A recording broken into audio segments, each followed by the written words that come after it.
Wally-hoo!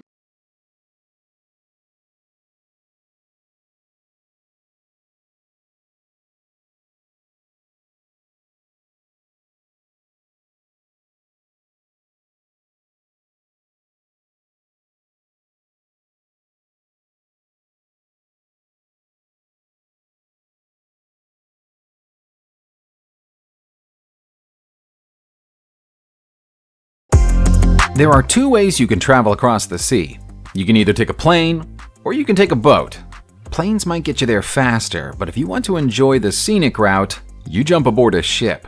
A well-made ship can stay afloat for 30 years or more, and when they're retired, they usually go to a breaker's yard to be taken apart with dignity and respect. Not all ships make it that far, though. Some of them end up being abandoned, each one of them with a story to tell. Why start with a single shipwreck when we could start with a beach full of them?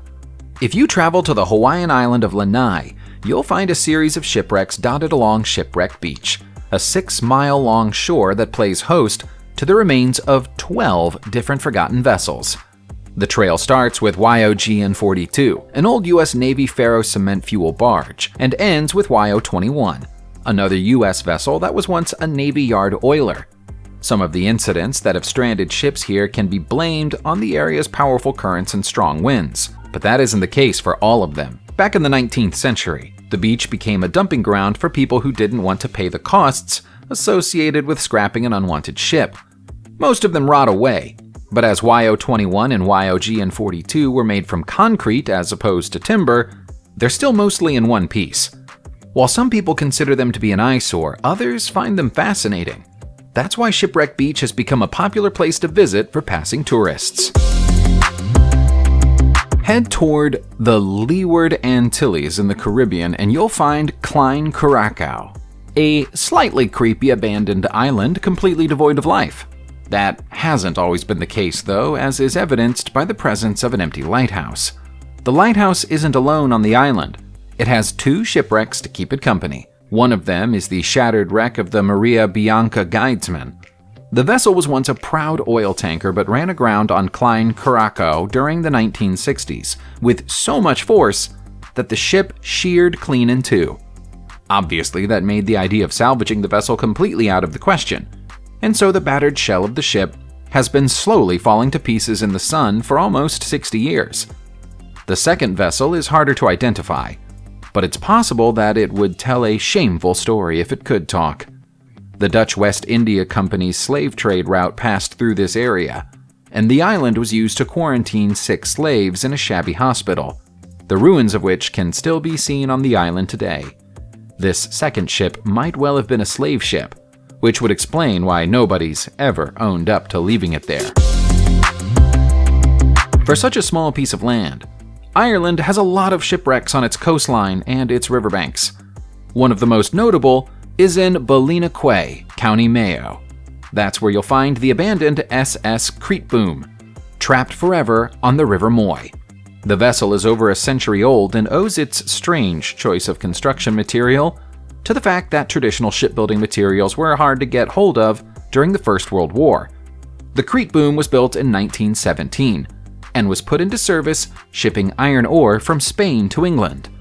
After the war was over, the Creetboom was bought by a London-based company and started transporting coal to and from mainland Europe.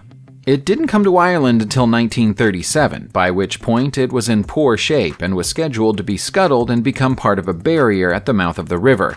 But it struck rocks on the final leg of its journey and began taking on water. All that could be done for the stricken vessel was to tow it to midstream, and that's where she's been ever since. It's a little ironic for a ship with a name like World Discoverer to get stuck in one part of the world for 20 years, but that's the fate that's befallen this vessel. She had a long and happy life before she met with this misfortune, though. The World Discoverer was built in 1974 in Germany and sold to a Danish company as a cruise liner, and then sold again to another cruise company, this time one based in Singapore. They kept her for 16 years, during which time she traveled the whole world and delighted many passengers. By 1990, she was showing her age. but she was given a full refurbishment and started sailing again in good-as-new condition, this time under the national flag of Liberia. It's possible she might even have survived until today under normal circumstances, but it wasn't to be. She hit a reef close to the Solomon Islands in April 2000, and the damage was severe. All of the passengers were rescued, but her heroic Captain Oliver Croyce chose to remain on board and pilot her to Roderick Bay. That allowed all of the valuables on the ship to be salvaged, but no more could be done for the 26-year-old ship. As strange as the idea of a concrete ship might sound, Great Britain wasn't the only country that built them in the past. You can find the remains of another one in the lower reaches of the Volga, close to Astrakhan in Russia, not far from the Caspian Sea. Not much is known about this strange-looking wreck. It's a hybrid creation partially made from concrete and partially made from steel. Based on its size and its internal layout, it would be reasonable to guess that it might have been a tanker back when it was in serviceable condition. As the vessel is totally unguarded, it's possible for people to climb aboard and explore it, which is how we got these pictures.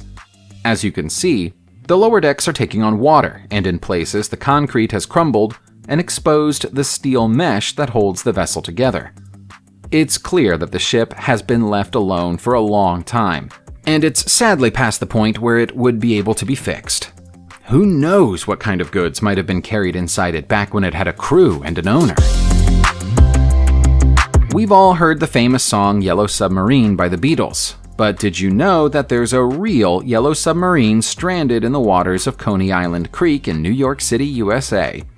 The forgotten vessel, which can still just about be identified as yellow despite a thick coating of orange rust, is the Questor 1. The 45-foot-long submarine was built in Brooklyn in 1967 by one man working alone.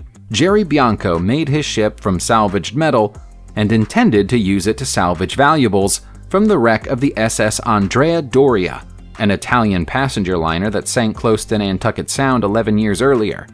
He never even got the chance to try. The crane that was lowering the submarine into the water slipped, and Questor 1 fell sideways into a mudbank and got stuck.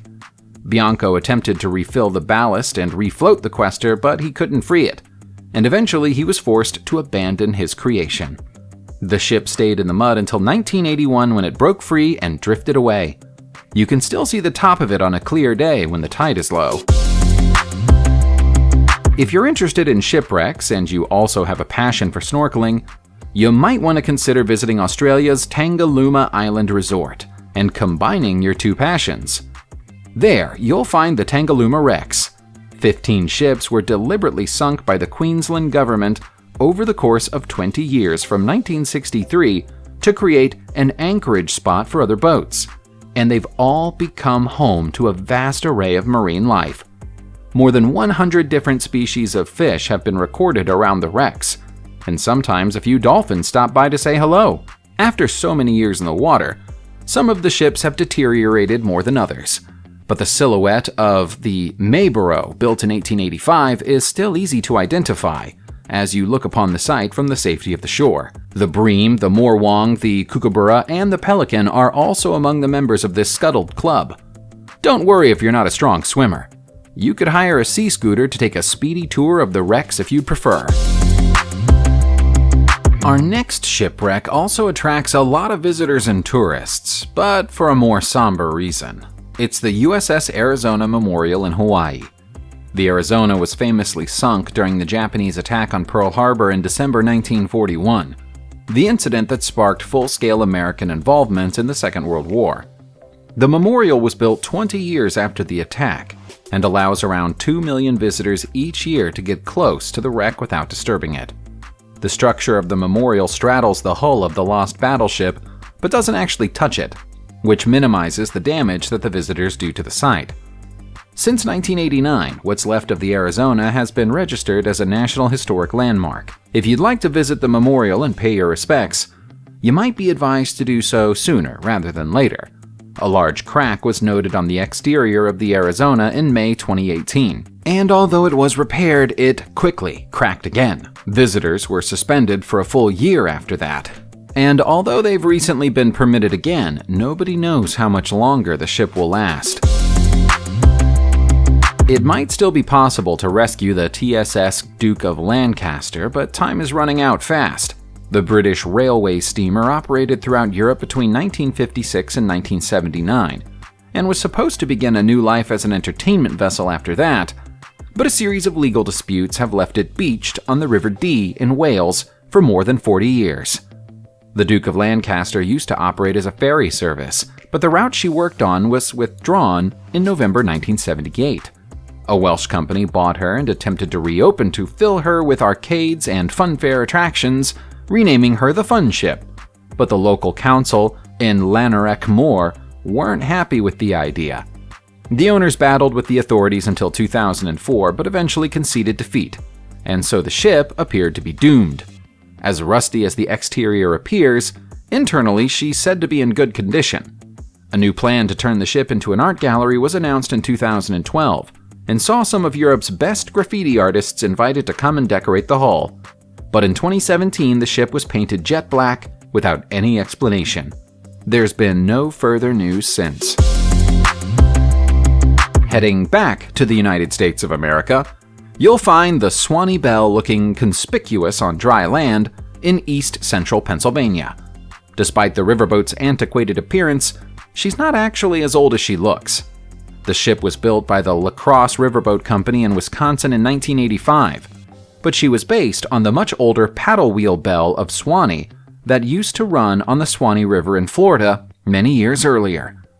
Initially, she carried up to 150 passengers at a time between the Hudson River and East River Bay in New York, but only stayed there for a year or so before moving on to Mobile, Alabama, and then to Johns Pass in Florida. Eventually and inevitably, she started operating on the Swanee River in January 1988, just like the vessel she was based on used to. She didn't last long, though. In November of that year, she was ripped from her moorings by a storm and drifted for more than 60 miles, breaking a hydraulic line before running aground at Hernando Beach. The incident damaged her badly, and so she was decommissioned in 1991. 10 years later, the wreck was bought and moved to Pennsylvania by a businessman who intended to turn her into a restaurant, but the company went bankrupt, and the Swanee Belle was left to abandonment. Our next location is known by two different names: the Staten Island Graveyard and the Tugboat Graveyard. Both names give you a strong clue about what you can expect to find at the New York City site. This is the place that many of the hundreds of ships that used to serve the piers of New York's coast were taken to be scrapped over the years. But the scrapping service no longer operates. It didn't even have the good grace to clean up its mess before it stopped trading. At last count, there were more than 24 ships still floating on the waterway, most of which are in a desperate state of disrepair. Tugboats are moored for all eternity right next to dredgers, rubbing together as the waters rise and fall, and slowly being weathered away.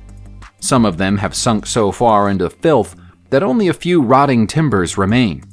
Anything that might have scrap value or salvage potential was either sold or stolen a long time ago. Now the sad remnants of these old boats have no owner and no future. The site is an eyesore, and it's a wonder that the city hasn't done anything about it since 1990. It's a lot easier to identify the wreck of the USS Inaugural in St. Louis, Missouri, than it is to identify anything at the Tugboat Graveyard, but it's still a rusty, abandoned spectacle of a ship. In her prime, she was an admirable class minesweeper that saw action during the Second World War, when she sailed to Okinawa, but she was decommissioned long before she ended up in this state. When she first arrived in St. Louis, she became a floating war museum. But she was torn from her Mississippi River moorings by the Great Flood of 1993 and carried downstream. She didn't make it far. She ended up sunken on her side half a mile away. For most of the next 20 years, it was impossible to gain access to her. But an unusually dry spell in 2012 lowered the level of the river and exposed the shell of the Inaugural for all to see. What was there wasn't pretty. It was immediately obvious that she didn't have any future use other than as a canvas for the area's graffiti artists, and so she was eventually sold for scrap. That's a sad end for a ship with such a distinguished history. Subscribe to the channel, turn on the notification bell, and enjoy watching new videos on my channel. Thanks for watching, and see you soon!